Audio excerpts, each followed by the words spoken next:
هيدا من اجمل الاماكن اللي حلو تزورها بالبقاع. شو النشاطات اللي انت قادر تعملها وشو الشغلات اللي انت حتشوفها؟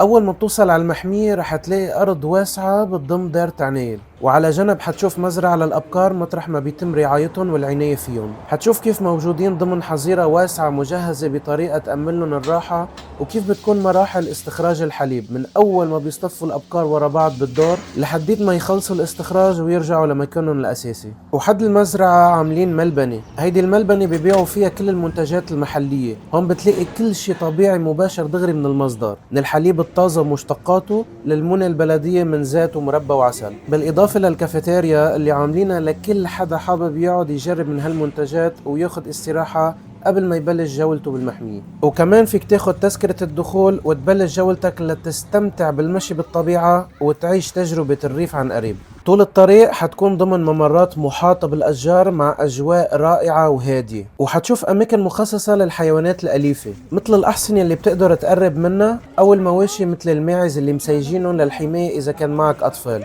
وحتى في قطيع كبير من الأغنام اللي بتقدر تشوفهم هنن وبيئتهم الطبيعية كيف متوزعين مع الراعي وتكون قريب منهم. المحمية كمان بتضم بحيرة كبيرة مع أماكن للجلوس والاستراحة، بالإضافة لمناطق مخصصة لألعاب الأولاد. وفيك كمان تستأجر الدراجة الهوائية لحتى تتجول داخل المحمية وتستكشفها بشكل ممتع. هالمكان بيقدم لك تجربة طبيعية متكاملة، من المشي لمشاهدة الحيوانات للاستراحة حد البحيرة أو لتشتري المنتجات الطازة. فإذا كنت عم تدور على مشوار مرتب مع العيلة والأصحاب، هالموقع أكيد حيكون مناسب إلك.